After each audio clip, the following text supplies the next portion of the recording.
young blood thinks there's always tomorrow. I miss your touch on nights when I'm hollow. I know you crossed the bridge that I can't follow. Since the love that you left is all that I get, I want you to know that if I can't be close to you, I'll settle for the ghost of you. I miss you more than life. And if you can't be next to me, your memory is ecstasy. Now who's TERRANCE? Mr. Ramsey is never played faster. I can tell you beyond a shadow of a doubt that this man is actually playing. These are the Psy-War soldiers. Hey, it's Jose Galison. You're watching No Way Jose. You can find my No Way Jose YouTube channel, all the major odd pictures in Aussie as well. Today I'm going solo. I don't know if you guys noticed, if you're watching a video, the video quality is greatly diminished. But I'm doing that today because I only have so many USB plugs on my computer, and I wanted to use my mouse to assist me in this. So I don't know, just accept the lower visual quality. I'm going to tell you, I'm sorry. If it bothers you too much, let me know, and I can try to do a little fingery thing later. But next time I try to do something like this. But I don't know. I feel like with podcasts, audio quality is what really matters the most anyways. But as I said, I'm doing a solo episode. I wanted to do a follow-up kind of on the Yeaky stuff.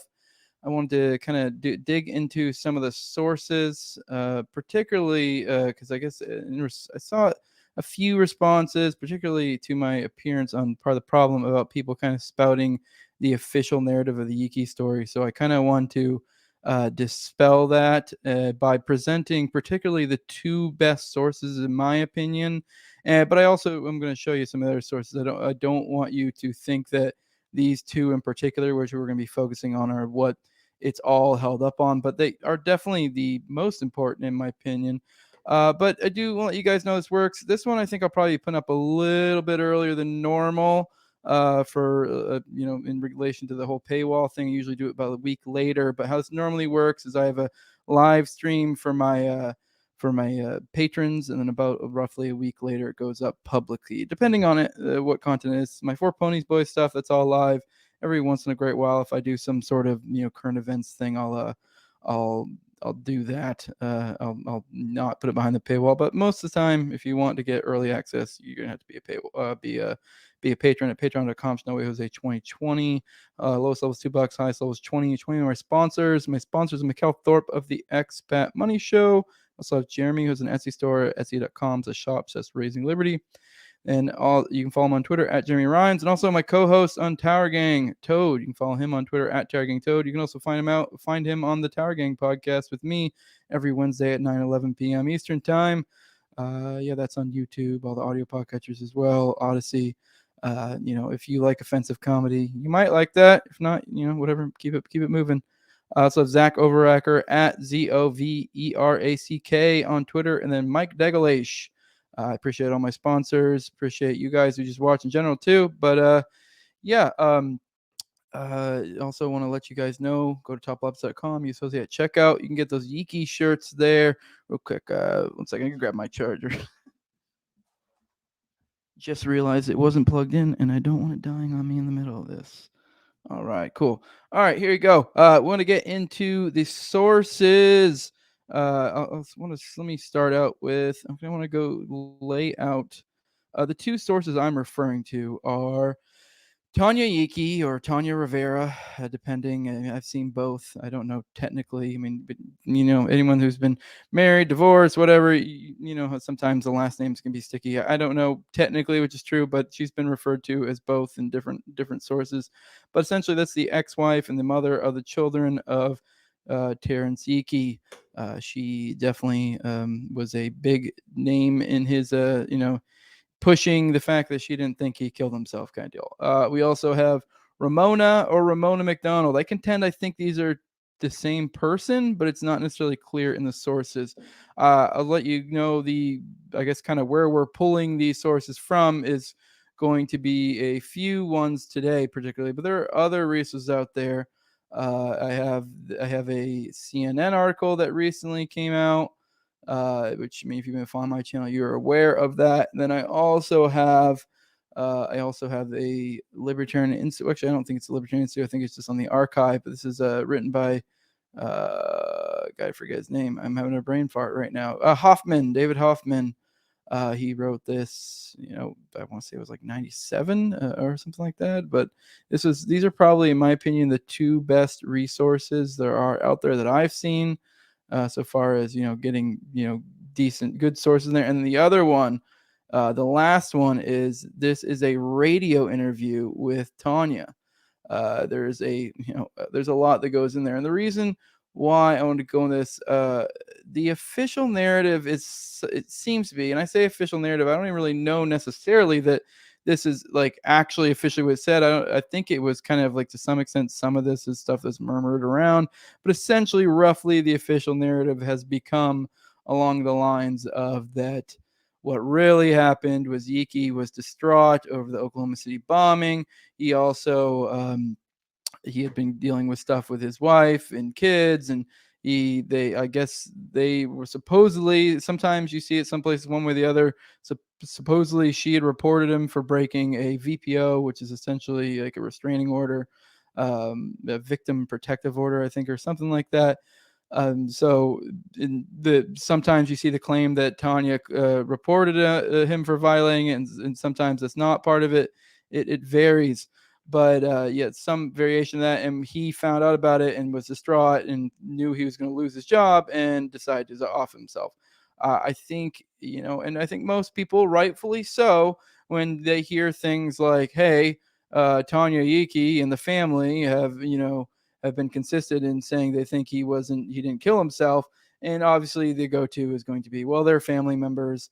They're obviously going to be biased. They're going to want to protect his reputation. But I think once you see what the family, and particularly Tanya, claims, you may get a little bit dispelled to that, because sure, I guess that's a possibility. But the depth of the story that Tanya tells and some of the other sources here, I think you realize that, I mean, maybe, I guess technically it's theoretically possible made it up, but it just seems to be too grand, too corroborated in other aspects by this person or that person.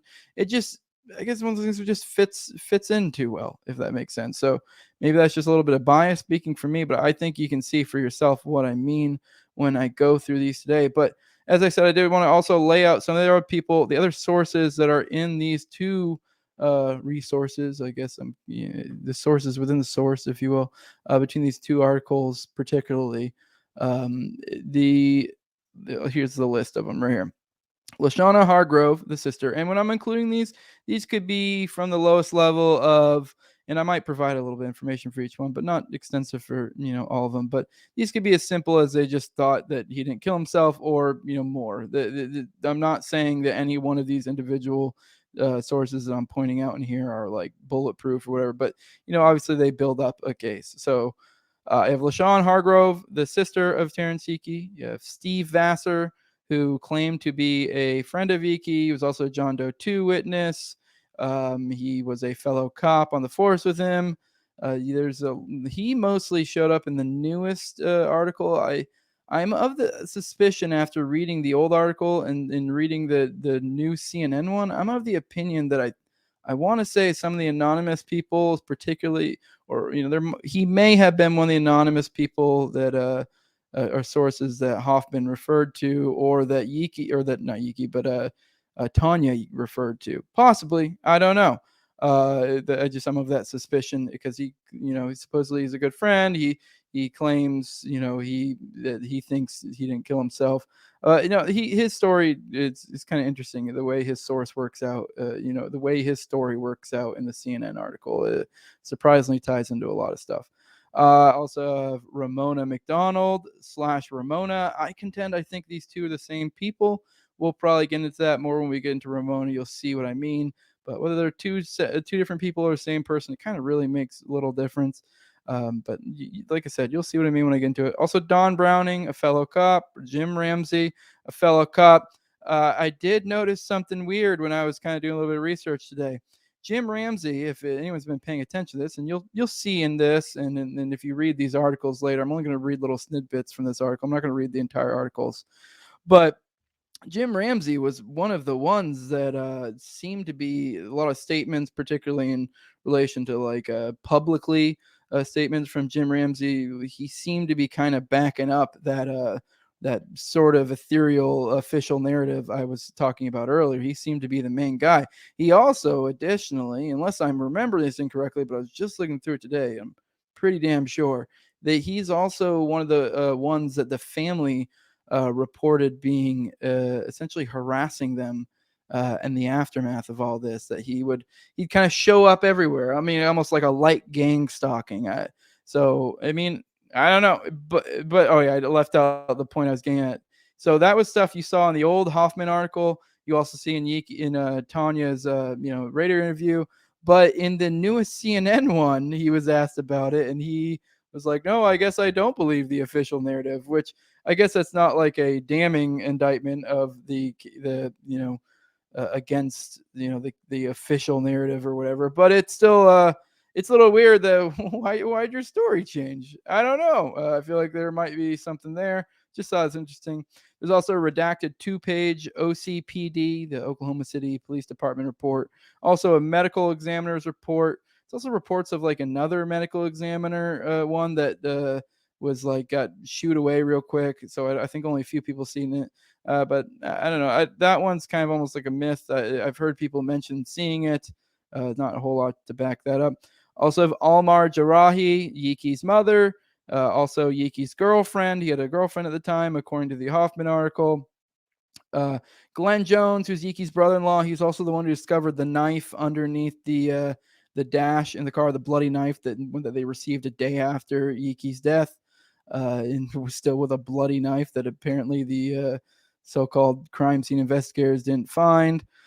I believe he also, if I remember correctly, Glenn also backed up some of the reports of harassment. Vicky Jones, Yeekey's sister, also corroborated harassment of the family.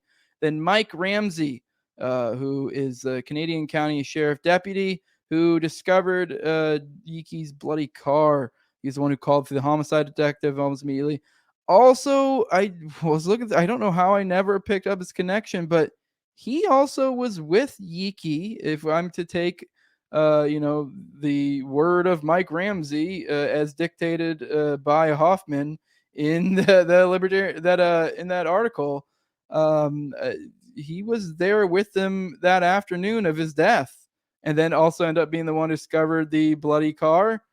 I mean, I guess there could be a simple explanation. Maybe they were were friends, and that was something left out contextually. Maybe he kind of had an idea of maybe which way Yeekey may have went whenever it seemed like he went missing, or it was, I don't know. There might be some good way to justify it, but I feel like we're missing some piece of the puzzle there. That is a little weird for me. But yes, that's the sources. That's not extensive ones. Those are just the ones I thought were pertinent. There are other things, other sources that seem to back up roughly the story, but particularly those two articles, those are the ones. So I just want to make it clear that while we're particularly going to be covering Tanya's and Ramona, the stuff that came out from them, I don't want it at all to make it seem like, hey, all this hangs up on this, because with the Ramona thing, it's kind of, there's some intrigue, because it's a letter that was, the first thing with Ramona was a letter. So it's like there's like, where's the original? So there's questions that some people might make with its authenticity, which is a fair question to be had. But so that's why I want to lay out those other sources, so that's like, okay, let's say that's in dispute for whatever reason. Okay, but we still have all this other stuff. And then same thing goes with Tanya. I think a lot of people want to discount it because she would be a biased source, and that's fair. But I think you need to hear a story, and it'll make sense with some of the other stuff. All right, let's go ahead and get into it. Let me pull this up.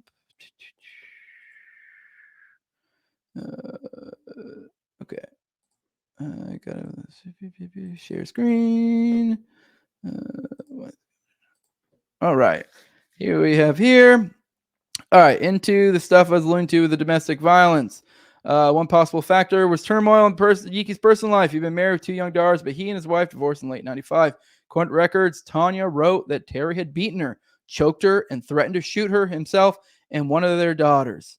All right, I'm not at all justifying that, but I want to be very clear that this is something happened in 95 that we don't have the full context of what happened.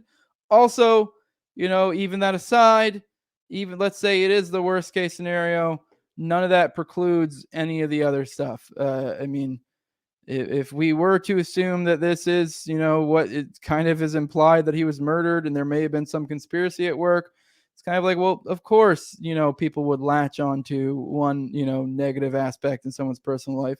And I also think people are complicated beings that can do evil things and also do heroic things. Because I still am of the opinion Yeekey is a hero, good cop, whatever you want to say. But people are complex creatures, and it's fully possible he was a hero at one point, and had other stuff happen at other times. So just saying, that is a thing that's out there. Tanya addresses it in the radio interview, which you'll see soon. She kind of downplays it a little bit. So I don't know. Do that what you will. I mean, it is the thing that's there. Yeekey wasn't a perfect person. But anyways, she had recently applied for protective orders against him. And in February 1995, about 15 months before Terry's death, a judge had ordered Terry to have no contact with Tanya, except regarding visitation and the welfare of their daughters. Now, keep in mind, February 1995. This is when this VPO went into effect. And the Oklahoma City bombing was on April 19th, 1995. So January, February, March, April, 2 months. So you got 2 months. She picked him up from the hospital. I may have just said that a second ago, but I'm kind of working that through in my head. So she picked him up February 1995. No, she picked him up April. So she picked him up. Point being is, okay, yeah, I guess there's a legal aspect. I mean, I'm no lawyer. I've heard before, it doesn't really matter who breaks it. It still technically is legally enshrined. So yeah, okay, theoretically, I guess in that situation, you could say Yeekey's breaking the law, possibly. I don't know. I don't care. I don't even really care about the law side. What that demonstrates to me is if she got a protective order, it's not really something she's respecting all that much. You'll also see throughout here too that they were interacting regularly. He dies a year later, so a year and a few months. I believe it was a year and a month. He died. Year and 2 months, something like that. But a little bit over a year, he died after the Oklahoma City bombing, and this was even before the Oklahoma City bombing. So there was a long period of time between these two events.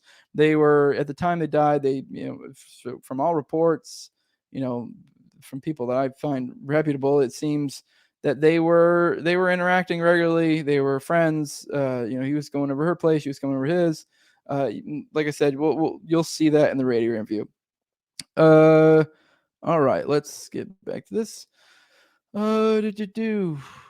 Now, did the repercussions from domestic violence play a role in Yeekey's death? Yeekey's friend and colleague Steve Vassar told CNN he once read Oklahoma City Police Department's full investigative report on Yeekey's death. According to Vassar, the report said Major Steve Upchurch called Yeekey shortly before his death, told him Tanya had reported him for violating their protective order, told Yeekey he was being placed on administrative leave, and told Yeekey another officer was coming to take away Yeekey's gun and badge. But even if Vassar completely remembers what was in the report, which has never been released, those details are contested. Major Upchurch told CNN in a phone interview he had no recollection of making such a call to Yeekey. He said he didn't remember Yeekey having any trouble with his ex-wife before his death, and he said he didn't remember anything about Yeekey being in trouble with his superiors. Besides that, Tanya vehemently denied reporting him for a protective order violation in 1996. In interviews with the author Craig Roberts, the tapes of which were reviewed by CNN, Tanya Yeekey said she and Terry Yeekey were in good terms before his death. She said they regularly saw each other and he had recently asked her about getting remarried. She had not said yes, but she had not said no. All right. To see if there's anything more. Yeah. All right. Yeah. No. So that is the first part about the kind of corroborating the domestic violence. I did want to comment on Vassar. Vassar is an interesting character because he, obviously he says he's seen the reports here. There's also early in this article where he is another individual who claims he saw a second person on day of, he saw the Ryder truck. And then also, which it kind of ties into this, records talk, he also said he put into his police record his tale essentially of seeing the John Doe 2. When he went to go back to look for it later, the report was no longer there, which is another issue that it kind of ties into the Yeaky story again, because Yeaky had one of the big aspects was that he wrote I believe it was a 6 to 9 page report, and that was a thing he was having issues with leadership with, and they were wanting him to take out a bunch of stuff. So that kind of ties into there where it comes to the shenanigans with the records and stuff like that. All right. Let's get into, let's close that one now. All right. A second. Bear with me. I'm technologically retarded. And let's get into the Ramona letter. All right. Oh, crap. Did I scroll down away from it? Give me a second. Oh, fuck. All right. Here we go. All right. So here in this article, that's just identified as a bombing victim and friend. It's Ramona, spelled Ramona. And that's all they're identified as here. Dear Ramona, I hope that whatever you hear now and in the future will not change your opinions about myself or others with the Oklahoma City Police Department. Although some of the things I'm about to tell you about is very disturbing. Keep in mind this in his words, so that grammar thing is so. Anyways, I don't know if you recall everything that happened that morning or not, so I am not sure if you know what I'm referring to. The man that you and I were talking about in the pictures I have made the mistake of asking too many questions as to his role in the bombing and was told to back off. I was told by several officers he was a ATF agent who was overseeing the bombing plot, and at the time the photos were taken, he was calling in his report of what had just went down. I think my days as a police officer are numbered because of the way my supervisors are acting, and there is a lot of secrets floating around now about my mental state of mind. I think they're going to write me up because of my ex-wife and a VPO. I told you about talking to Chaplain Poe. Well, the bastard wrote up in a report saying I should be relieved of my duties. I made the mistake of thinking that a person's conversation with a chaplain was private, which, by the way, might have cost me my job as a police officer. A friend at headquarters told me that Poe sent out letters to everyone in the department. That bitch, Joanne Randall, in parentheses, who he's referring to, I told you about, is up to something, and I think it has something to do with Poe. If she gets her way, they will tar and feather me. I was told that Jack Poe has written up a report on every single officer that has been in to see him, including Gordon Martin and John Avery. Knowing what I know now and understanding fully just what went down that morning makes me ashamed to wear a badge from Oklahoma City's police department. I took an oath to uphold the law and to enforce the law to the best of my ability. This is something I cannot honestly do and hold my head up proud any longer if I keep my silence as I am ordered to do. There are several others out there who was what we saw, and even some who played a role in what happened that day. 2 pages missing. My guess is the more time an officer has to think about the screw up, the more he is going to question what happened. Can you imagine what would be coming down now if it had been our officers who had let this happen? Because it was the feds that did this and not the locals is the reason it's okay. You were right all along, and I am truly sorry I doubted you and your motives about recording history. You should know that it's going to be one hell of a fight. Everyone was behind you until you started asking questions as I did, as to how so many federal agents arrived at the scene at the same time. Luke Franey, a BTAF agent who claimed he was in the building, was not in the building at the time of the blast. I know this for a fact. I saw him. I also saw full riot gear worn with rifles in hand. Why? Don't make the mistake as I did and ask the wrong people. I worry about you and your young family because of some of the statements that have been made towards me, a police officer. Whatever you do, don't confront McPherson with the bomb squad about what I told you. His actions of defensiveness towards the bombing would make any normal person think that he was defending himself as if he drove the damn truck up to the building himself. I am not worried for myself, but for you and your group. I would not be afraid to say this at this time that you and your family could be harmed if you get any closer to the truth. At this time, I think for your well-being, it is best for you to distance yourself and others from those of us who have stirred up too many questions about the altering and falsifying of the federal investigations reports. I truly believe there are other officers like me out there who would not settle for anything but the truth. It is just a matter of finding them. The only true problem, as I see it, is who do we turn to then? It is vital that people like you, Eddie Smith, and others keep asking questions and demanding answers for the actions of our federal government and law enforcement agencies that knew beforehand and participated in the cover-up.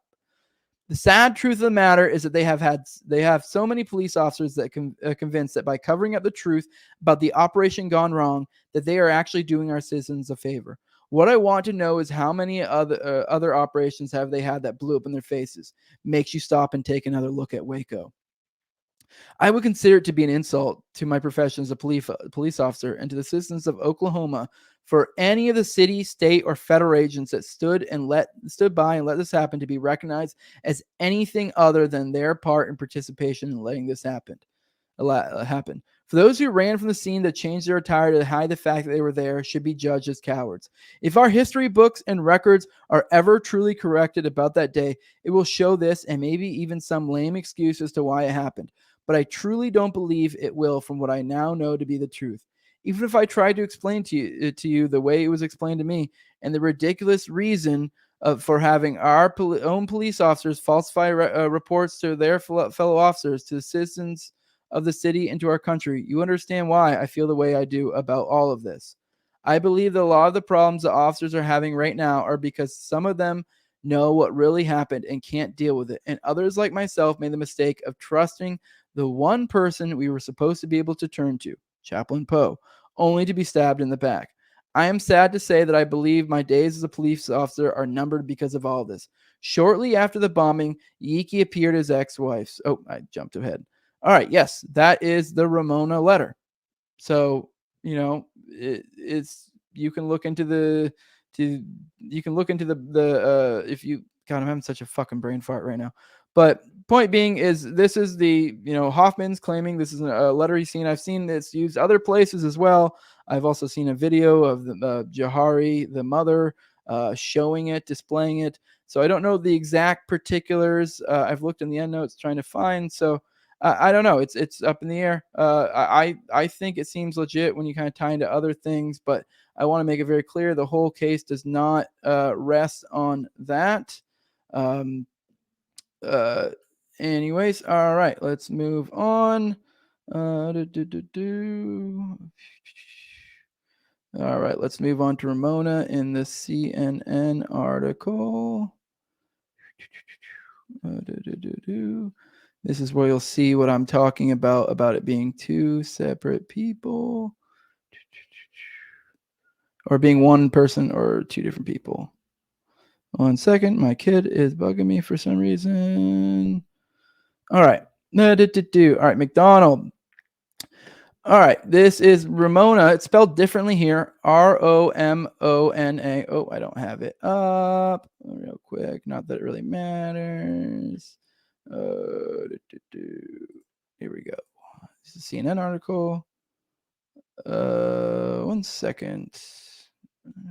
I'm going to pause that. I'm going to take Fast that out forward later. about a minute. 28 minutes. I couldn't figure out how to remove the dead air, but I figured out this. Fast forward about a minute. I couldn't figure out how to remove the dead air, but I figured out this.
All All right, I'll have to take that out later. My kid gave me a text, thought she heard something, and I had to go investigate a sound. It was nothing. So, just doing my daily duty. I'll probably take this out later, but if you're watching on Twitter, you'll obviously see it. So, my bad. All right, let's get back into this. Where was I? All right. All right, yeah, that threw me off. All right. There was someone else Terry saw near the end, Ramona McDonald. Like I said, it's spelled differently, so that kind of what led me to believe that perhaps, they may be a different person, maybe the same person. The spelling's different. I think it'll explain here in a minute why. Whom he'd met in the rubble of the federal building. This account is drawn from an interview she gave CNN in January, as well as a taped interview in the author Craig Roberts in 1998. McDonald eventually left Oklahoma City and changed her name, a decision she attributed in part to trauma related to the bombing and to Yeakey's death. All right, the change in name part, that's what I'm talking about. So I don't know, we don't know is if Ramona is her real name or if that's her changed name or what that is. Obviously, the different spelling. So I kind of just, and then once we're going to go on this a little bit, you'll see the role she plays. It seems to fit the same role of some of what they're alluding to in that letter I just read. It seems to fit. It may be different people. It just seems too many similarities. So I feel like it's got to be the same person. But I mean, once again, I kind of hope they are because I feel like this substantiates the letter a little bit more. I mean, it'd be cool if we could get more from her sometime, but I don't know. We'll see. The night is still young, if you will. All right. McDonald was a businesswoman who had been downtown when the bomb went off. She helped publish a book, Angels Over Oklahoma City, that named and honored hundreds of first responders from around the country who converged in Oklahoma City after the bombing. All right. While volunteering in the rescue and recovery effort, McDonald also met survivors who questioned the official story. Her home became a meeting place for those people and a clearinghouse for pictures and other evidence they gathered. She said that evidence included a copy of Terry Yeakey's full report from the day of the bombing, and the one his supervisors had allegedly suppressed. I'm all tongue-tied today. According to McDonald, two men came to her house sometime after the bombing. She believed they were federal agents. They said they were with a task force that was investigating the bombing, and they spent hours examining her collection of pictures. The last day McDonald saw Yeakey, she says, they sat down and had coffee together. He was talking about an appointment. From his description of the men he was supposed to meet, she believed they were the same two men who'd been at her house. The men from the task force seemed keenly interested in the evidence about the bombing. They wanted Terry to bring what he'd gathered: pictures, videos, documents. Yeakey seemed conflicted about whether to go meet the men. He sensed danger, and these misgivings led him to take a strange precaution. McDonald said Yeakey went to the meeting unarmed so no one could use his own gun against him. On the other hand, if the men really were investigating the bombing, this could be Yeakey's big chance. Finally, someone with authority was going to listen to him. He decided to bring them the evidence, McDonald said. The men wanted to meet Yeakey in El Reno or at or near the federal prison, which, if anyone recalls, that is basically right where he died. And I would assume, too, that federal prison is likely probably the same federal transfer center that Trinity was at. But I've never checked that. I guess how many federal prisons can there really be in Oklahoma City? I don't know. But, I mean, not that it really matters, but interesting connection. But, yes, that is roughly where they found his body. Yeakey left McDonald's house apparently on his way to the meeting. She never saw him again. It was later that day when someone called to say he was dead. I'm not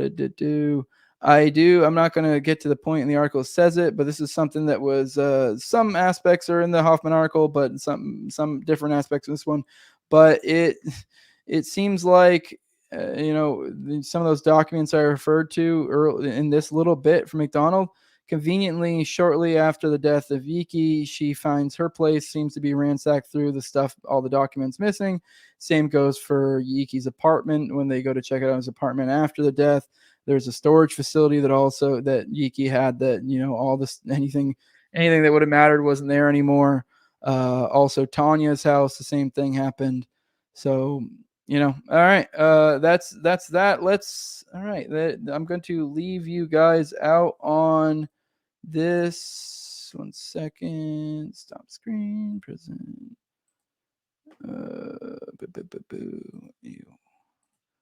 All right, we got this up. All right, yeah, I'm going to leave you guys up on this. This will be my last word in here. I'm just going to let this play out. I feel like this kind of connects a lot of the different dots stuff we've talked about today. I know a little bit all over the place, but I think this should be useful for people actually really trying to understand the story, because I mean I kind of broke down all the sources for you here, the big ones. I know a lot of people, I mean, let's be real, a lot of people aren't going to probably look into these on their own, so me kind of bring them together here in a little shitty presentation like I did here might do some good. But I would highly suggest going to check out every one of these resources and reading them. These three right here are, in my opinion, the best ones on Yeaky story. So like to recap, I said that CNN article. Let me see what it's called. It's called "Why This Cop Turned Up Dead." It's about Terrance Yeaky. There's also the Hoffman article, "The Death of Oklahoma City Police Officer Terrance Yeaky" by David Hoffman. And then here is this interview we're about to play, which is a radio interview from I believe 1997. But yeah, I highly, well, you're about to listen to that here, so I knocked out a third of your little homework, and I gave you little snippets from the other articles. So I suggest go reading those other articles. It may make a lot of this stuff click for you. But just to, I guess, go out. This is yeah, if you want to follow me at Tower Gang Jose on Twitter. But yeah, mostly make sure to like, share, subscribe, all that stuff. I'm gonna play this out. I highly suggest you guys sit here and listen for the whole thing. Don't just click out because my portion's done. This is more important than anything I've had to say. Tanya Yeaky just checked in with us, and she'll be here in just a moment. On the line, Tanya Yeaky, by the way, let's tell him, Craig, once again, her husband, Terry, was the police officer with Oklahoma City Police Department, was the first into the building after the bombing. And the first to die of a questionable suicide afterwards. And a year later, he was found dead where? In a field 2.5 miles west of El Reno Reformatory, a mile out into this field. His car was abandoned along a dirt road, and there was a lot of blood in the car. Hardly any blood at the scene, it turns out, as we found out later. And he was shot through the head. No gun was found, but it was real suicide. He also had 13 cuts and lacerations and on his body, on his wrist and elbows and jugular veins. And they called it suicide. And they wrote it off as suicide. Mm-hmm. Well, I understand. Was he about to release a book or? Well, no, but he had gathered a lot of information, and he was taking it out of town to hide it, and in some mini storage someplace out west of Oklahoma City that he had. And we don't know if he managed to ever hide the stuff or not because he never came home. Mm. And Tanya is his ex-wife at the time. She has 2 children by him, and he had gone to her and asked her to be remarried. Oh, I see. That's right. Because he wanted her to be covered by his insurance and his pension because he knew something might happen to him. Mm. And he was real adamant about it. And we'll let her tell all of that part. But it's an obvious case of torture, murder, and it was written off within minutes as a suicide. And it was ridiculous. And the funny thing was that the Canadian County Sheriff's Department, I think it was the first ones on the scene. And hang on just a second here. There she is. All right, now you are. You confused me pushing all these buttons. I confused me over here. It looks like the bridge of the Enterprise up here. Well, now she's on. Good morning, Tanya. Good morning. Well, I've given them a little bit of a preview in the first hour of the case itself, just the basics of what happened and what you can do. We've got an hour, and what you can do is kind of fill us in on where you were at, what happened through your perspective, and especially what happened to you. Not only during the time of the bombing and shortly after, but all the way up until like today. So why don't you start with let's back up just a little bit. Take 5 minutes first and tell us that Terry was the first officer in the building. He probably saw some things that were dangerous for someone to see and remember and know, and he began working the case. And why don't you just kind of take it through there? What did he tell you? Well, it actually started the day of the bombing that he had made some strange statements that at first I wasn't able to really put into any kind of logical order, but later on it began to make sense why he was making these comments.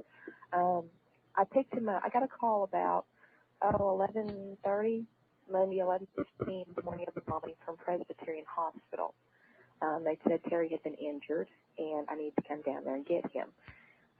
In that 2-hour time, I've been trying to find him.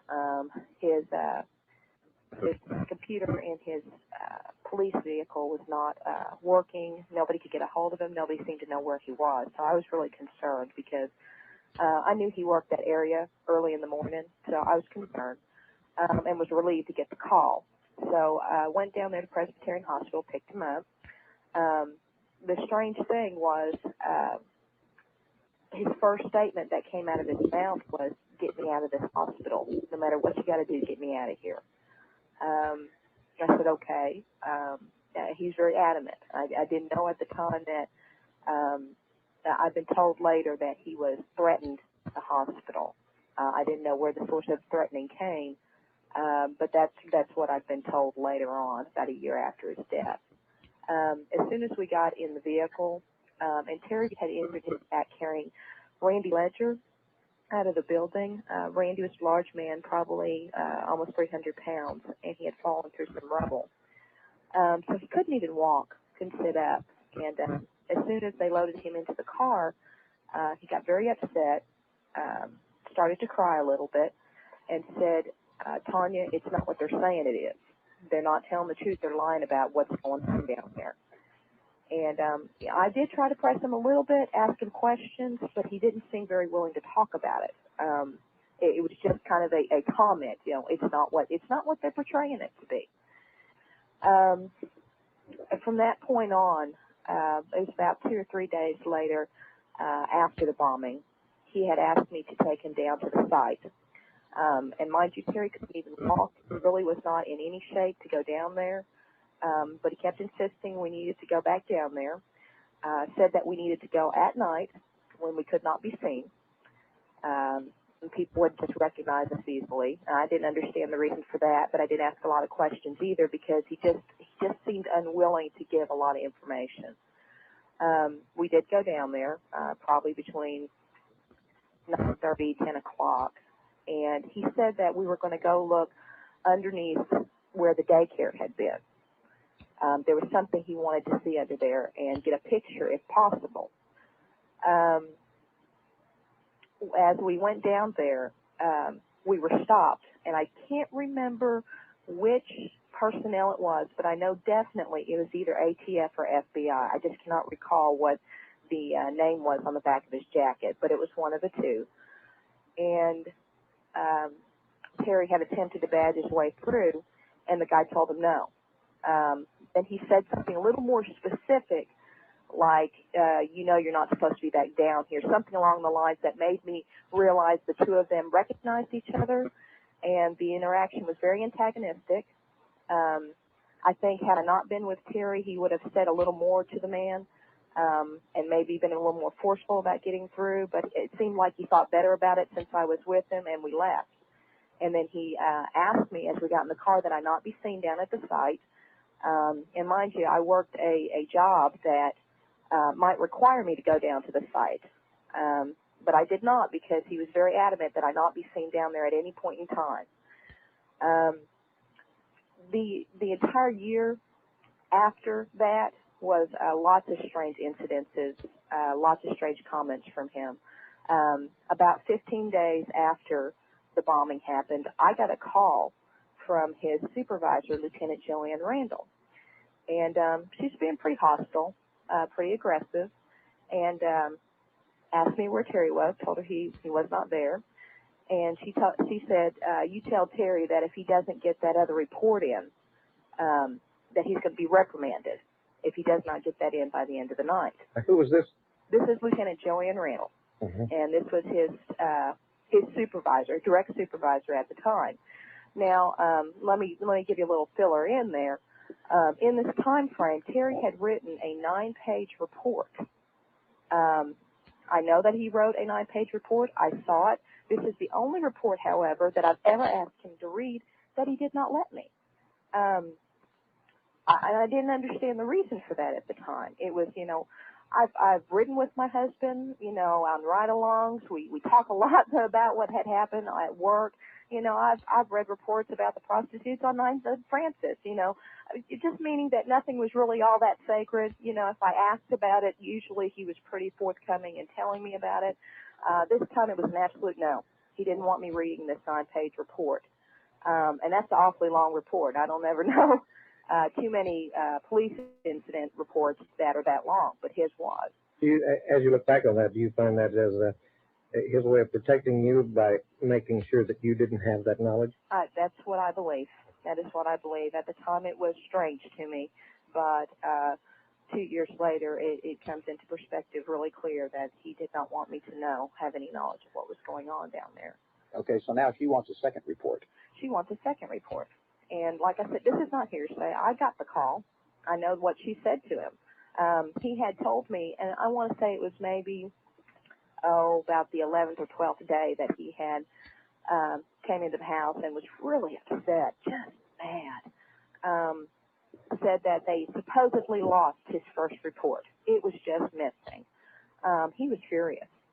And another thing that was very unlike him, that he would not keep a copy of the report, but I think because he had been injured and probably was not expecting that the report would come up missing, I think he probably would have made a copy under normal circumstances. But he seemed offended, and he had said that she wanted him to write a much shorter report. It needed to be 1 page.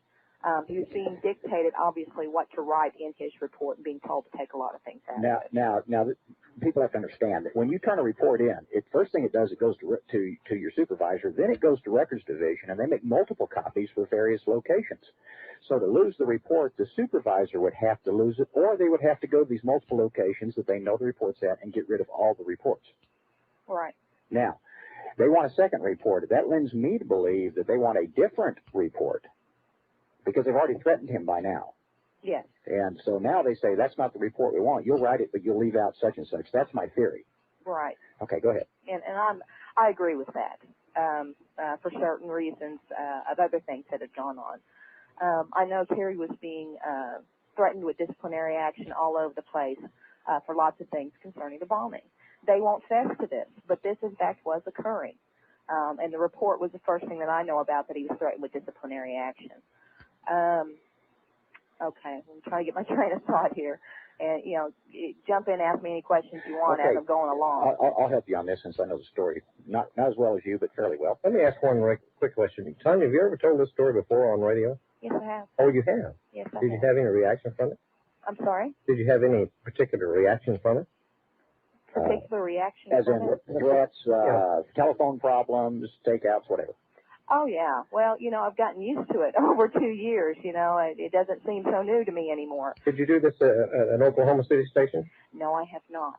This is the first time I've been able to do it in any Oklahoma City radio station. Oh, in any Oklahoma station at all? That's correct. Oh, it's always been on shortwave and national stuff, right? Right. Yeah, okay. In other words, a very limited listenership. Are you? Did any stations turn you down? Would they not let you tell this story, or what? Oh, when Terry's death first happened, and I had to do a lot of digging to find out what happened to Terry, okay? I was really kind of armed with some vague information at the time, mostly because of how the body actually was when it was found, with the location it was found. Just the whole story itself was unbelievable, and I had not pinpointed it all to the bombing until about a year after. I was still kind of gathering and kind of blindly searching my way through it. So, yeah, that sounds like maybe you had some of the same problems Karen Silkwood had. Yeah. Now, getting on with you know, you mentioned to me that Terry had come to you on probably more than one occasion and said, we need to get remarried so you'll be covered by insurance and pension and all this for the kids? Yes. Okay. We had been divorced at that time. It was about 2 weeks after before his death that he suddenly became very afraid, very anxious, very nervous. I would not say suicidal, just afraid. And he would come to my house at strange times of the night, unannounced. And this is, if you knew Terry Yeakey, you'd know how out of character this would be. Terry was a polite sort, very respectful. Wouldn't even come over unless, you knew he was coming in advance. But here he was coming up at my door 2 o'clock in the morning, 3:30 in the morning. And he was telling me that he was going to get his insurance papers all put together and make sure that I had them. He wanted me to leave in the middle of the night with him right then. He said, we need to get remarried. Don't ask me questions. This is the only way I can make sure you and the girls are taken care of in the event that something happens to me. But that never happened. That never happened. You never got the paperwork, or it was never done. No, Okay. Because it was, it had started, like I said, 2 weeks beforehand, and he was very vague in what he said, and I spent several hours trying to get him to tell me what was going on. Very frustrating, but it was obvious that there was something going on. I don't believe he was suicidal, but 2 days before it, he showed up again, and he did something very strange. He tossed a VCR in my car, did not explain why, said that he needed to get these insurance papers to me, and left, said he would be back. Very upset. 48 hours later, he was dead. It was the last time I ever saw it. Now, you said VCR is in a machine or a VHS tape? No, a VCR machine, Okay. an entire machine. Okay. Which, like I said, if it were you, you think, what in the world? What is he doing? It wasn't a camcorder. It was a VCR. It was VCR, and there had been a tape in it, but I had not watched it. The VCR came up missing within 24 hours. Oh. It disappeared out of my house. So I was more concerned at the time of what he was talking about than I was, because the VCR was kind of incidental and didn't mean a lot to me at the time. When I went back to look at it, to look for it, it had turned up missing. Let me ask you this question. Had you agreed to his wishes to remarry for those reasons? I had not agreed or disagreed. I was still concerned. I was still trying to get information out of him. It was like... Was he still hopeful that you were going to do this? Oh, yeah. Then it isn't likely that if he's still hopeful that you're going to do this, something that would happen to him, so you and the kids would be taken care of, it isn't likely that he would go out and commit suicide, still being hopeful that you would do this. No, and and several times, people don't realize there have been several incidences where we had attempted to reestablish the marriage. In fact, I had been with him just 3 weeks prior to that at an award assembly, and he introduced me as his wife, which I obviously didn't dispute too much. Nobody saw a scene there or anything. Said, "Oh no, we're divorced." No, we were on good terms. The reasons for the divorce were just a little different than people expect them to be. Well, somebody wouldn't commit suicide if they hadn't done their paperwork in advance, especially a police officer. He's very meticulous. And here was another thing, especially if he was intent on committing suicide. There were lots of things that could have been taken care of easily without the aid of life insurance policies and such. Nothing was taken care of. I lost my home, went bankrupt, you name it. He knew something was coming fast, faster than he could deal with it. And I think that was why he was so concerned about the life insurance policy. If this man was getting ready to commit suicide, there wouldn't have been a thing out of place. Okay, do the children get any of his pension benefits? No. Well, that's unusual. Well, he was only on the force for 7 years.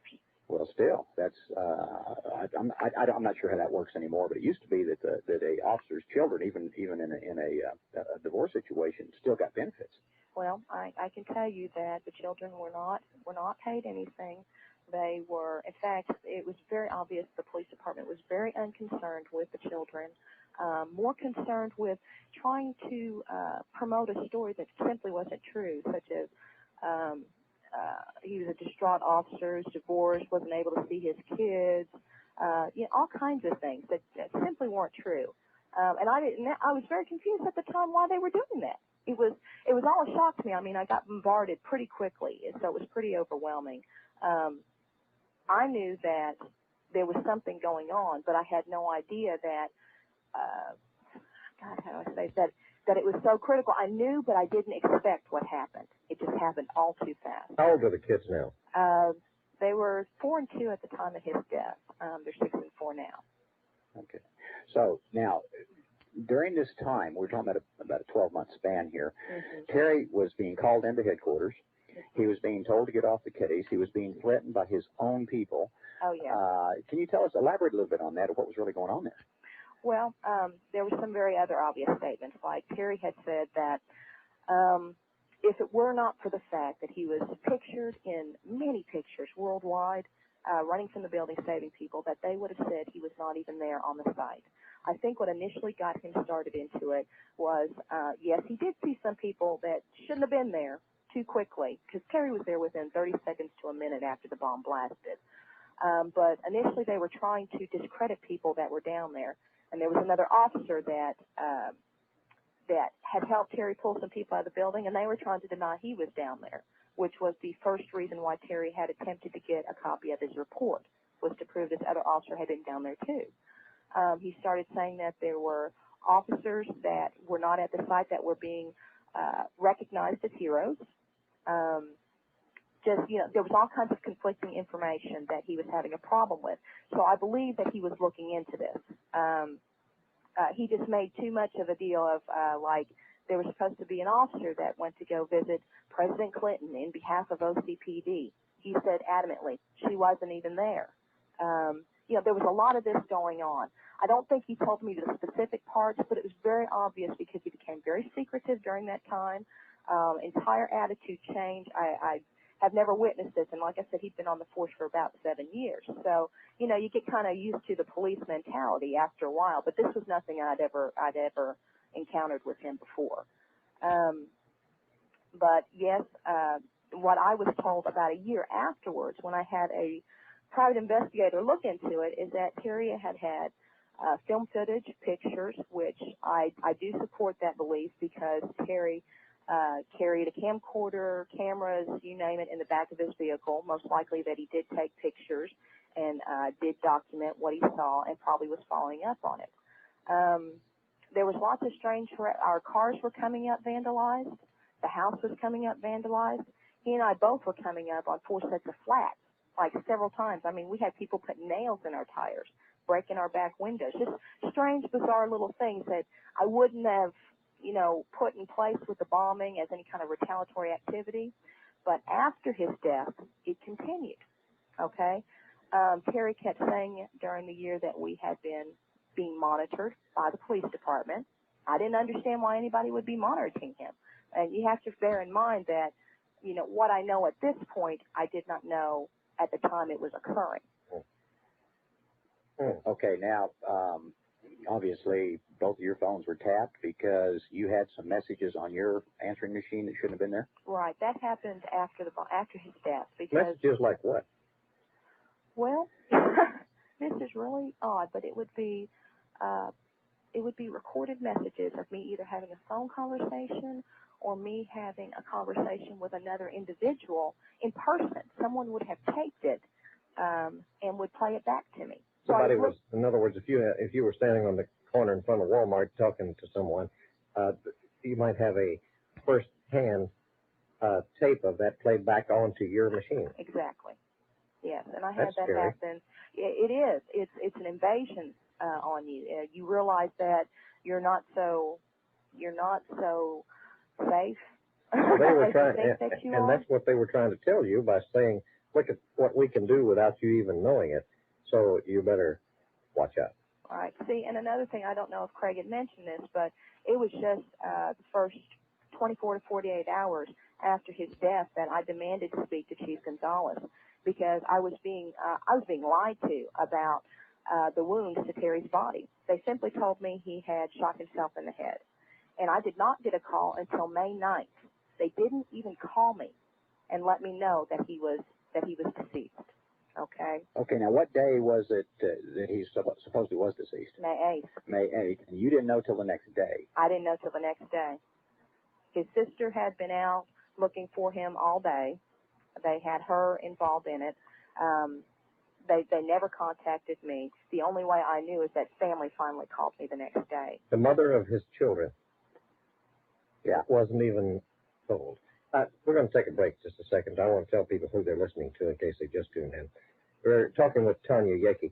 Her husband, Terry Yeakey, was on the Oklahoma City Police Department, and as I understand it, Tanya, you tell me if I'm wrong, he was the first Oklahoma City police officer in the building after the explosion. Within, what do you say? A minute? Within a minute. Within a minute after the explosion. He turned up dead in a field outside of Oklahoma City. What part? A year later, well, 2.5 miles west of El Reno Reformatory is what the death certificate says. Okay. And we're talking with Tanya Yeaky. We'll be back. Tanya, hang on. We'll take about a minute break in case you have to go get a drink of water or something, and we'll be right back. T8 in the morning. We're talking with Tanya Yeaky in Oklahoma City. Are you in Oklahoma, I suppose? Yes, I am. Okay. I didn't know if you even wanted to tell where you were, so... Yeah, I'm still in Oklahoma City. It's no big secret where I am. Well, probably everybody else knows. Everybody else knows. This is the first time Tanya's been able to tell her story on Oklahoma radio. Where was this other interview? Was it national?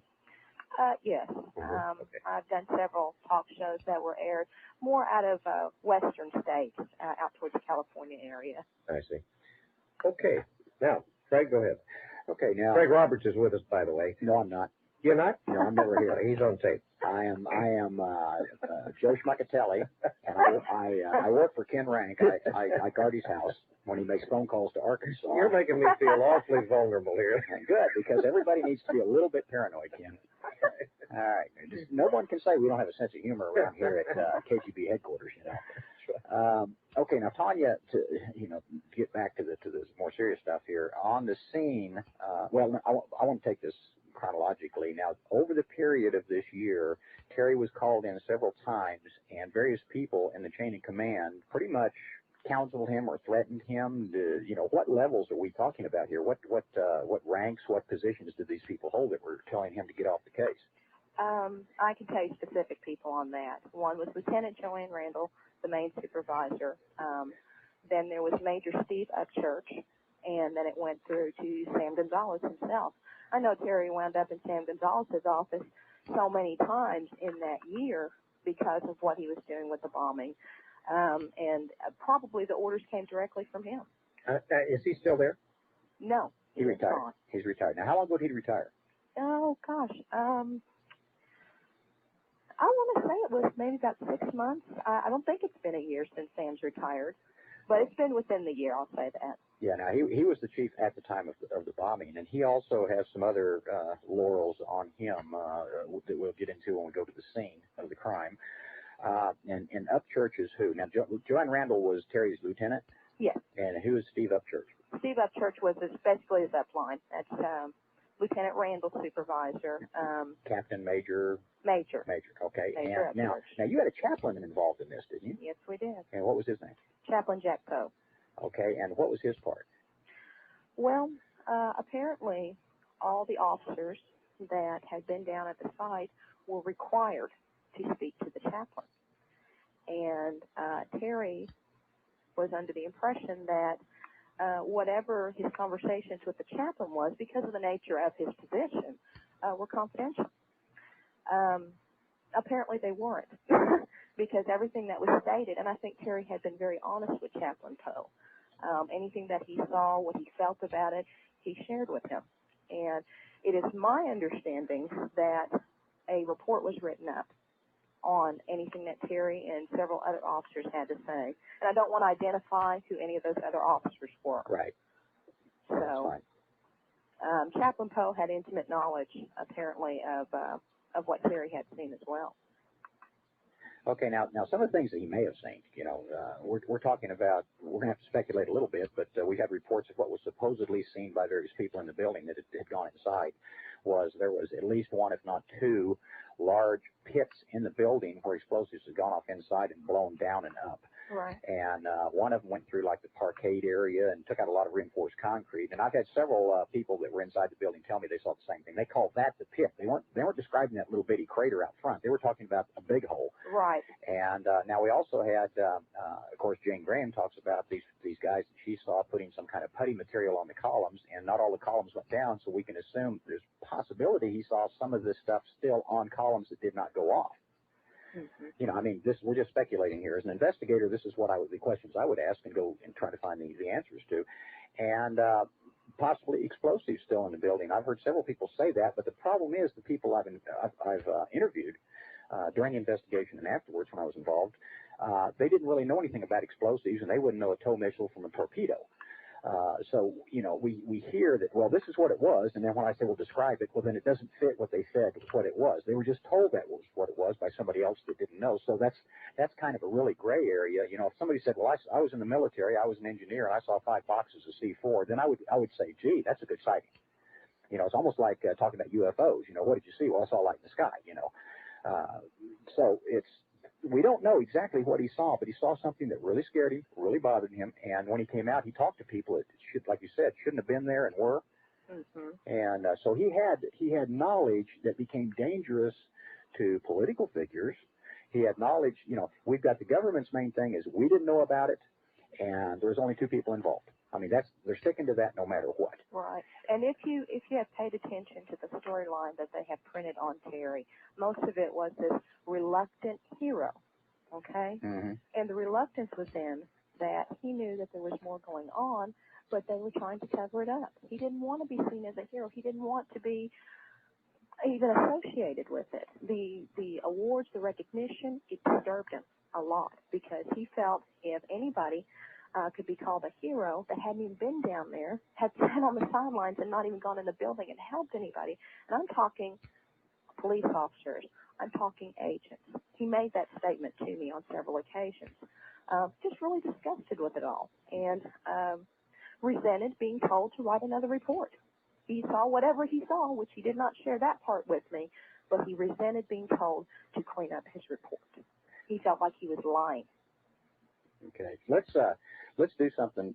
As a writer, I kind of have a tendency to want to put things, skip to areas and then get back so that the reader or the listener can get a full picture of what we're really dealing with here. So what I want to do here, I want to read something out of an article that appeared in the Tulsa paper about Terry's death, and then I want to skip to the scene. Let's talk about what we really found out there. Let's talk about the medical examiner's drawings and what happened afterwards. Then we can come back and kind of fill in some gaps. Sure. First, this is out of Tulsa World, and it said, friend, guilt may have led to officer's death, and it talks about a reluctant hero of the Oklahoma City bombing who took his own life was racked with guilt because an injury kept him from rescuing more victims. His closest friend said Friday.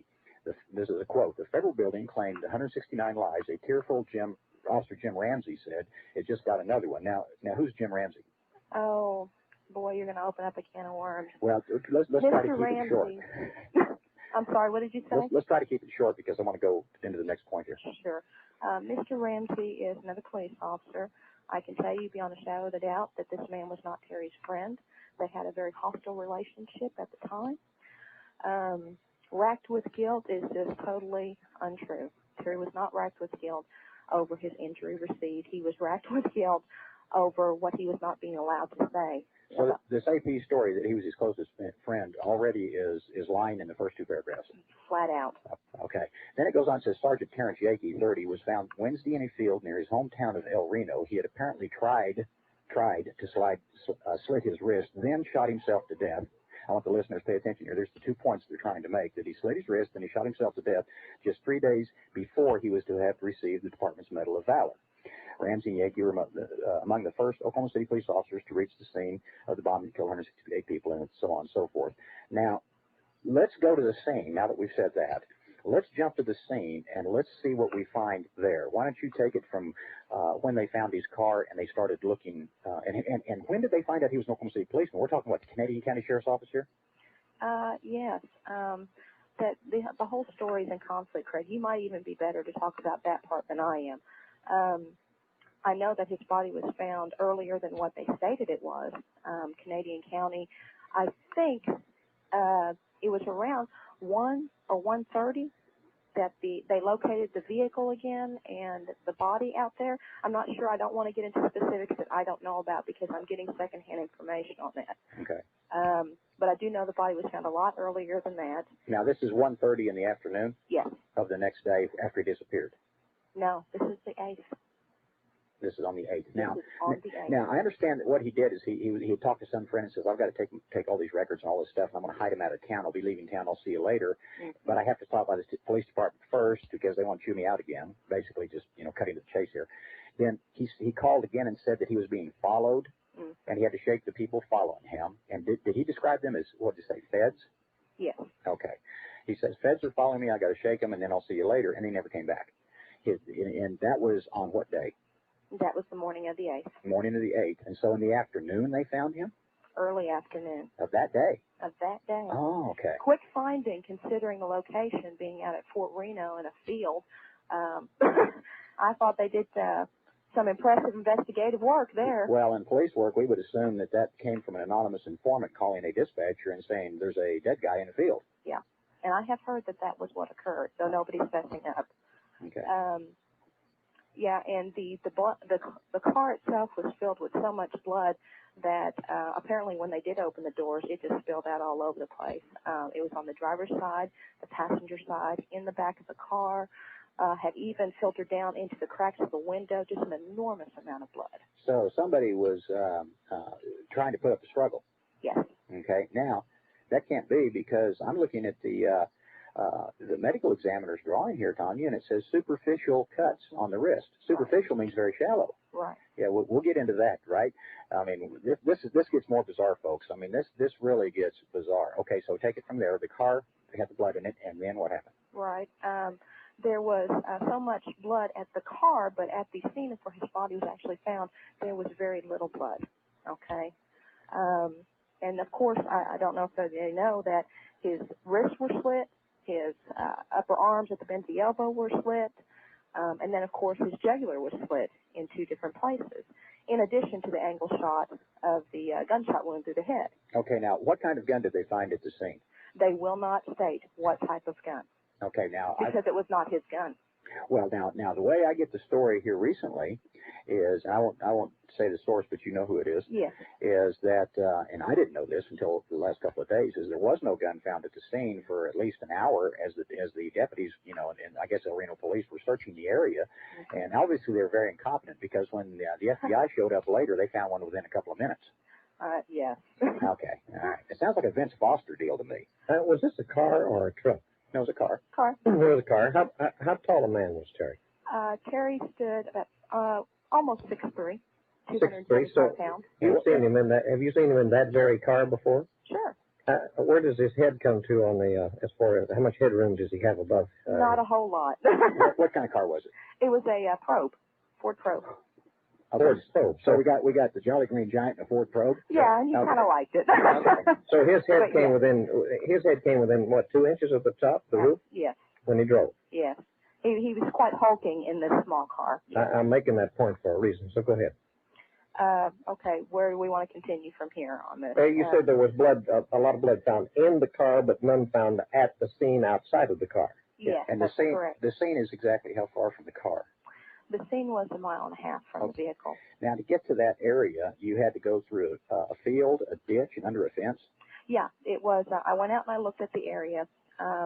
It is barbed wire fence all around it, and I can tell you from just attempting to move the barbed wire, it's pretty sturdy, which would have been really difficult for Terry to have done that, go through the barbed wire fence while he was cut up and bleeding, which there's no blood at that point either. There was no blood around that area.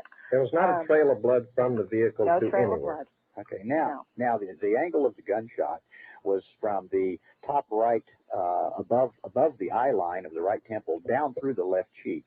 Right. It was a contact wound that left no powder burns, and the exit wound was as small as the entry wound, which shows a subsonic bullet of small caliber, possibly a .32.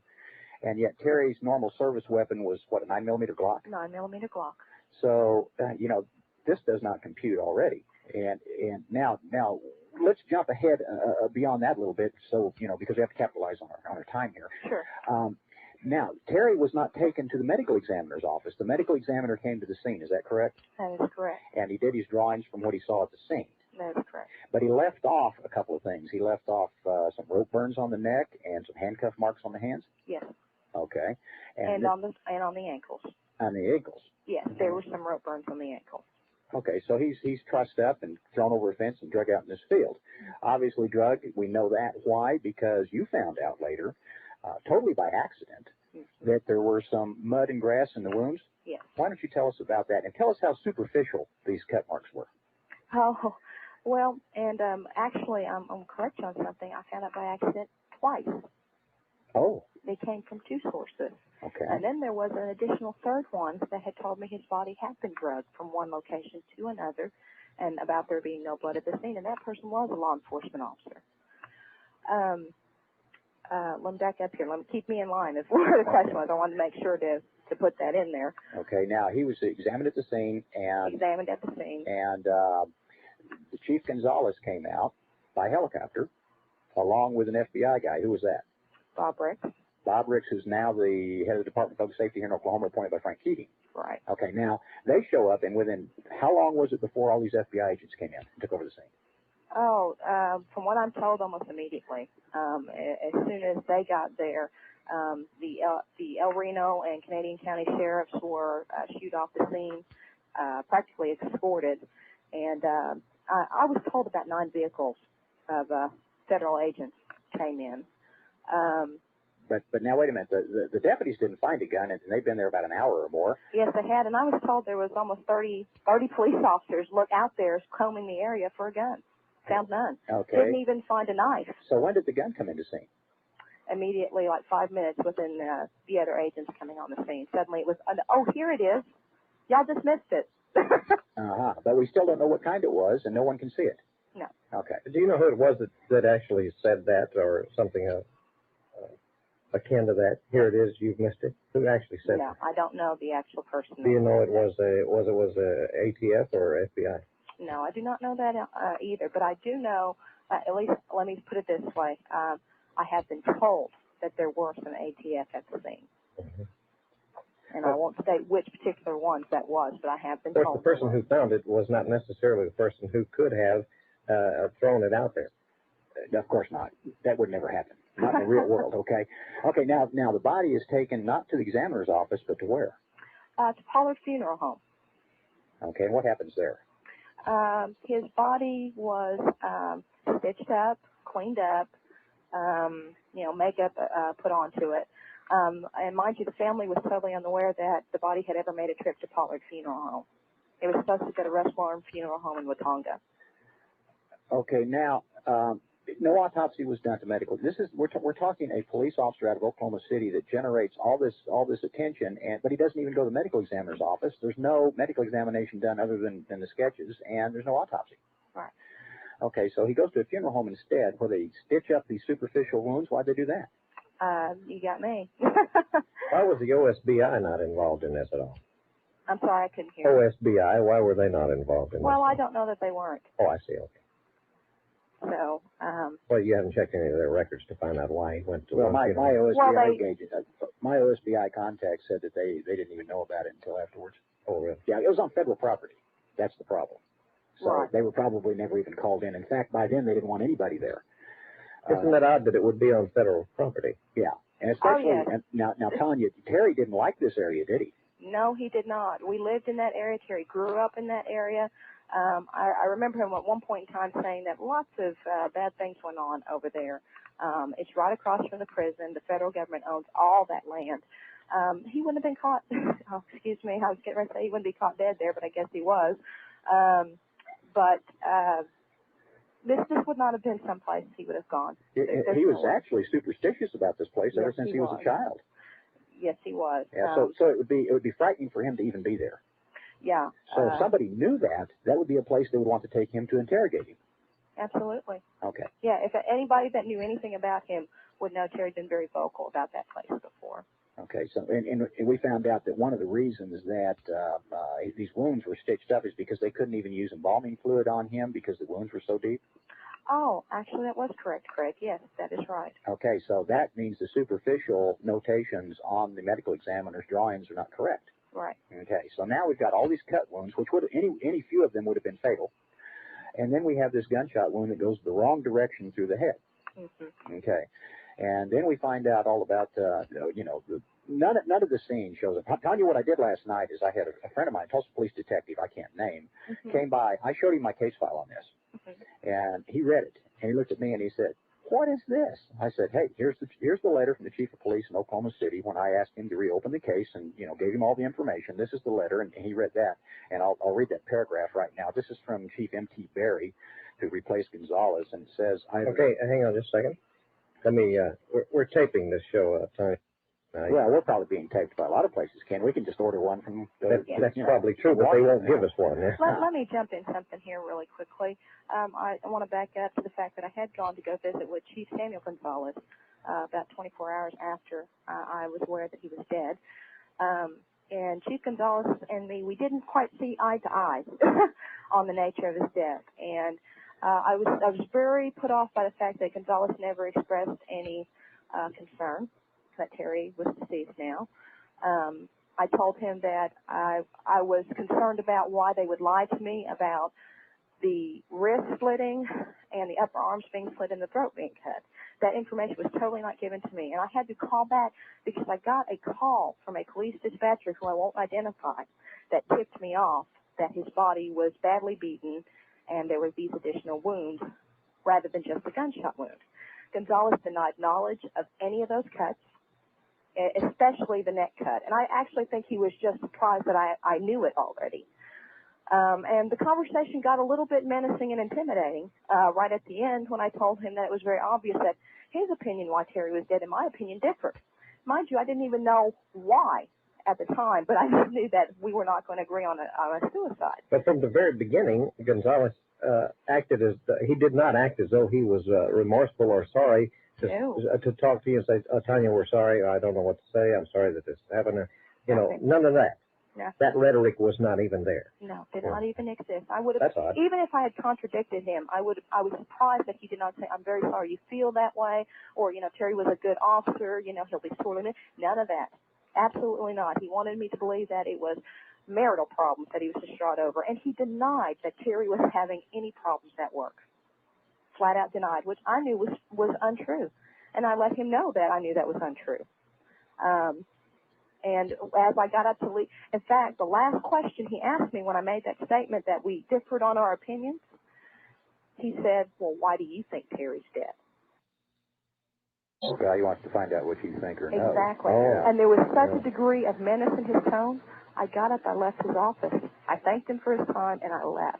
From that point on, I began being followed by marked, unmarked cars, very blatant intimidation. That's when the phone, the tapping of the phone started, the tapings that they would play back to me. All this started immediately after I left Gonzalez's office. Now, normally what would happen in this type of a case, had it been a heads-up legitimate thing, is the police department would have sent the chaplain and probably even the chief out to your house because you are the mother of his children, even if you're divorced, and said, we got really bad news, blah, blah, blah, and we'll help you any way we can. And the FOP would get a hold of you, and they have people who deal with victims and survivors that come out, and they take you under their arm as part of the family. And I've seen this happen many times in 26 years that I was an officer, and you don't treat people that way in the department, but they were intimidating you and trying to get you to totally ignore whatever it was that Terry knew or what went on the day of the bombing. Now, this is totally out of character for what should have happened and indeed did not happen.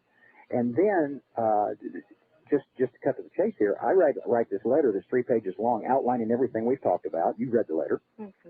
And the letter I get back is very brief, and he wouldn't answer any of my questions. This is from the Chief of Police, Oklahoma City, dated June 19th. It says, I have reviewed the investigative records surrounding the death of Officer Terrance Yeaky. I, along with the on-scene investigators, believe that Terrance Yeaky's death was nothing more than a tragic suicide of a police officer. He ignored all the questions of the downward angle of the shot, no gun at the scene, all the cuts, the differences from what the funeral home director said versus the medical examiner's drawings. He ignored all the whole page of questions I answered and just put this out as a PR deal. So I gave him a chance. I gave him a heads-up, honest, legitimate chance to answer the concerns and reopen the investigation for the honor of his police department. Now, a lot of people have to understand also there are police officers in Oklahoma City who still to this day are quietly doing what they can to investigate this and put the pieces together, along with citizens and victims, and so they have a group. Is that correct? Yes, they do. And do they have a name for this group? Well, some of the group are associated with Heroes of the Heart, but the Heroes of the Heart is not actually the group investigating, if I could say that, you understand? Okay. But there are some members from that group because they were also victims and they were down there also when Terry was. Well, I got a name for them. They could call themselves the Grassy Knoll Observers. You know, or the Baker Street Irregular, something like that. But yeah, there are. I've talked to some of the officers. You know, in Tulsa, I was talking to my friend, the detective last night here from Tulsa PD, and we said, you know, if this happened in Tulsa, we'd have 25 to 50 officers at the lodge within 24 hours forming our own ad hoc investigation committee and not worry about the chief's opinion or anything else. And by gosh, if anybody got in the way over an officer's death here, we'd steamroller him. And why don't they do that in Oklahoma City? Well, evidently, the intimidation factor down there is so much. It's almost as if somebody got caught with their hands dirty by internal investigations, and all of his friends bailed out and ran away. Mm-hmm. You know, and that's you know, it's a different psychology in that point. Everybody's looking out for themselves. So I mean, there must be a lot of fear in that police department for these guys to let that go by without investigating a brother officer's death. Well, and I think the overkill to Terry, the body itself, was done specifically to send that message out to other people that would get involved. So I can understand the fear, but at the same time, that's difficult for me to know that other officers are turning their head to it and don't want to do anything about it. And that's not all of them, but there are a lot of them that just want to stay clear of it. What about Charles Key? Has he had anything to do with this? I'm sorry? Charles Key, has he had any involvement in this at all, or? I have spoken with Charles Key. I have spoken with Charles Key investigators for the grand jury, but I have not been called. But the Yeakey case has been presented before the grand jury, right? Okay. Well, you know, it's just incredible that this can go on in this day and age. Not just Terry's not the only one here. We've got other deaths surrounding the Oklahoma City bombing. We've got Dr. Charles Chumley, who went down in a very strange plane crash in Texas, and he was one of the first doctors that was there, and he refused to cooperate with some of the government requests. We've got one of the dancers here in Tulsa from one of the local dance places, the strip club, who they were on national TV as seeing Timothy McVeigh and Brescia and all these other people at there. Her name was Sean Tia, and she was found suicided. You know, or dead, is declared suicide here, but there was, you know, she supposedly, and I saw the crime scene pictures, she supposedly had taken an overdose of drugs because she had a big bad drug problem, but yet there was handprints of blood on the wall of her apartment. Now, I don't know how you do that with an overdose of drugs, but anyway, then we had several others that have turned up dead since then, and, you know, a higher ratio than you normally would expect, quite similar to the Kennedy assassination where the witnesses began dropping like flies. Now, I heard your friend, you know who we're talking about, tell me the other day they had like 28 so far that were very suspicious. Is that correct? Yes. Yes, there's a list out here. I know off the top of my head of about 8, 8 to 10, right off the top of my head, I'm saying. I was not even familiar with the one that you just stated. That was new information to me. So, but I'll tell you right now that Terry and Dr. Chumley were definitely connected. They had been involved together, had been going over pictures, information on the bombing, and that has been denied on several occasions. In fact, Gonzalez was probably one of the most verbal that no one could prove that Terry and Chumley had any connection. But I'll tell you this, and this information just came to me yesterday, and I'm working on getting this substantiated, but apparently Terry and Dr. Chumley had a joint safety deposit box. And I will not state where, but this information did come to me yesterday. I'll say that again. A joint safety deposit box at a local downtown bank. Terry Yeakey and Dr. Chumley, who was one of the first doctors on the scene who died in a plane crash very mysteriously. And I talked to the NTSB investigators on it, and they said there's nothing wrong with this airplane. Other than it was all bent up and broken whole, but I mean, they couldn't find a mechanical reason for the airplane to come down from 6,000 feet straight down into a cabbage field in Shamrock, Texas, you know. Well, now, how odd is that, Tanya, that they would share a safety deposit? Very odd. And another thing was that people had tried to say Terry and Chumley didn't even know each other. Chumley had worked on Terry's back several years ago. I know they had met each other prior to the bombing, but for them to have a relationship to where they would have a safety deposit box together? No. And that they both would turn up dead, and that they both had some knowledge that perhaps that nobody else had. It sounds like to me that they might have gotten together and got a safety deposit box to plant, or to put some of that, not plant, that's a bad word, but to put some of that possible evidence in safekeeping. Exactly. But has it never turned up? Well, the deposit box was closed right after Terry's death. By whom? I do not know. I haven't gotten that verified yet. Well, Working on it. How could anybody do that other than those two or their immediate family? That's still the question here. But like I said, this information just came to me yesterday. Someone just called and said that Unsolved Mysteries investigated the Vince Foster case. Have you ever talked to anybody about that from Unsolved Mysteries? Maybe they would be interested in this case? No, actually I haven't. The first 2 years of Terry's death, I got a complete shutout by media. Anyone even remotely associated seemed to just back off me totally. I tried to hire attorneys. In fact, one attorney told me if I should drop it. It'd be best for me and my family just to leave it alone. Let me tell you, it's pretty bad if you can't hire an attorney. Not in this state. That's been very difficult. When you've got them standing on the side of the road saying, we'll sue for food, you know that there's bound to be somebody wanting to take that case. Mm-hmm. Unbelievable. Unbelievable. Is there a possibility? What about that, Craig? Would that be a possibility? Don't they go to Robert Stack and say, hey, how about... Yeah, I don't know. The national media being what it is, this is one of those stories that what they do is they run it up the flagpole, Mm-hmm. And when it got up to New York City at the headquarters of whatever network, the executives then checked things out with the powers that be before they broadcast it. We know that because of the Medusa file could not be printed in New York City to any main houses, and I had to form my own publishing company because I was told that they had people in TV stations, radio stations, and publishing houses that made sure certain information that they didn't like that was politically not viable would never see the light of day. So whether they would take that or not, of course they did Vince Foster, so who knows? Yeah, I mean it's worth a shot. Yeah, and Tanya, do you find yourself your life running parallel with Karen Silkwood in some ways and some of the problems that she incurred? Well, yes, I guess you could say that. My life certainly hasn't been quiet for the last 2 years. Haven't had a lot of peace, and it's very difficult to live kind of constantly, in that concern of, am I being followed? Am I being monitored? After a while, you just kind of lose your fear and you quit worrying about it. When's the last time you had any of those strange phone calls or threats? Okay.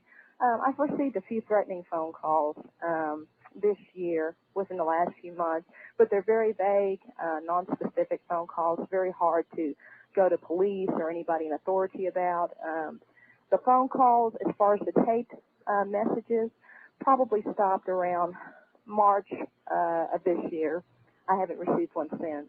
Now, while Terry was on the police department for 7 years? 7 years, almost 8. That's a very tight-knit group. You must have become friends with some other officers' wives, family? There were officers' wives that I knew. Not, you would think that you would have a closer-knit relationship with some of them, but it seems like, I don't know, that it's not as close-knit maybe as the Tulsa PD is. I've heard this before. They're just a little more strange, and you have to also remember that there was the interracial factor. Terry's a black man, I'm a Hispanic woman. It wasn't highly looked upon in the department, the fact that it was an interracial marriage. So we had a limited scope of people that we hung out. Terry didn't just have everybody hanging out. He's a very private person. So I knew other officers and their wives, but on a real friends level, there weren't a whole lot of them that I befriended really intimately. Were you married after he was on the department, or was he on the department when you were married? No, we were married before he got on the department. Before he got on there. Mm-hmm. Well, normally, Ken, you talked about, what's happened, and what we found out when we were investigating the Kennedy deaths was those people who were the most outspoken and vocal, like Tanya, were the ones that survived. Those that didn't talk, that knew things that were a threat, they eliminated before they could talk, usually before one of the Washington investigations, like the Senate and Church Committee and so on. But what they'll do now is, on Tanya, they've already done some of it. They intimidate you first, then they threaten you, and then if that doesn't work, this is if you're high profile, they try to discredit you and debunk you. Oh, you're a nutcase. Oh, you're wild and crazy. Oh, you don't know what you're talking about. You don't have all the facts. You're emotionally disturbed and blah, blah, blah. Now, last time I checked, I heard I was fragile. Oh, fragile. Okay. Fragile. All right. So's Arnold Schwarzenegger. Never been described as fragile in my life. Well, you're one of the bravest ladies I've ever run into, I'll guarantee, because I've interviewed a lot of victims and relatives of victims, and a lot of times they're terrified to even talk to anybody, and I'm very proud of you. Well, I appreciate that. Sometimes I've been concerned about talking about it. I have children, you know. What better way to pick on somebody than a widow with 2 little kids, you know? Yeah. Well, financially devastate you as well, and then put you out as the person that pushed the man over the edge. It's all your fault. You know, that started, the discrediting started immediately, because why? They already knew me. I've been married to Terry long enough that they had a feel for my character and probably knew that if I got wind of it, I probably would be vocal. Well, the thing about it is, even if you're not, other people will be now, and it's getting out all over the place, and it's going to be bigger than Vince Foster one of these days. And what's going to happen is they're not going to be, this is a lot of brush fires that they cannot put them all out, and one of them's going to turn into a forest fire on them. And I wonder why Gonzalez retired less when he did and left Barry up there. It's almost like he may have wanted to avoid this issue. I think so, and very convenient. M.T. Barry, he supposedly worked up through the ranks, you know. It makes it look kind of like the good old boy system, but I don't really think so. I think Barry's been set up as a fall guy, to be honest. Well, he doesn't impress me as extremely brilliant in the way he returned. He did not answer my letter in a way that would satisfy me. I mean, he could realize that I knew what I was talking about. I wrote the letter to him very well. I made all the points I needed to make. He had no way to handle that letter, so he just wrote me a brush-off letter, which was extremely stupid. That is not the way you handle that situation. What you try to do is cope with it and explain all of the points I brought up away so that I'll go away, which obviously that wouldn't happen either. And that's what I've challenged them to do. If I'm wrong, show me. You know, give me the information that I need to put it to rest. That's never been done, and it won't be, because there's no way they could. Do you covering up a murder. Do you feel fear for your life now? Do you fear still? Yeah, I fear at times. I just kind of have developed the attitude as, you know, if they decide that they're going to get rid of me, there's lots of ways to get rid of people and, you know, be totally blameless. Well, let's put on the record. Are you someone who would ever commit or even contemplate committing suicide? Never. Okay. Not this lifetime or any other. All right. Well, me either. I'm going to put that on the record. By gosh, against my religion. If I was to commit suicide, I'd go to hell, and I'm not going there. So I'm not going to do it, Ken. Okay, that's on the record. So if you find me suicided someplace, it was murder. Yeah, and neither am I. And I don't know that I'm going to get very far away from you from now on either. Well, yeah. See, I can check pursuers, but you and your big RV, you're doomed. They can follow an RV any place. You know. I did a little investigation yesterday, Tanya. I jumped off into something that I didn't know what I was doing, and I wound up. I thought it was hilarious. Oh, Craig. I watched him do it. Oh, Craig. Yeah, well, he made some phone calls to some people that probably drew some attention, and I think it's good. It's good for the soul. You know what I mean? You have to have been there and got a T-shirt. Hopefully they say that the defunct TV weatherman that doesn't know what he's talking about. That's right. That's what it is. He's just a senile old codger in Tulsa that can't find a job. Tanya, we do appreciate you coming forth here this morning, and I want you to understand that you have an open line on this program to talk about anything you want to talk about. Let us know, and we'll do everything we can. We also have a TV program. We'd be glad to come down and do some TV, some videoing anytime. Craig will keep in contact with you, I'm sure. Oh, I appreciate that. And as soon as we can figure out how the CIA disrupted our 800 number, we'll get it back up. Yeah, right. That happened to me on the Gunderson show twice. You know that. Yeah, you were cut off, right? Yeah, we were cut off. They totally cut the lines, and there were 2 lines in the house, and they cut all the lines. Yeah. So I've had that happen before. Tanya, we're going to let you go. Yeah. Okay. God bless, and I'll see you later. Okay. Bye-bye, Tanya.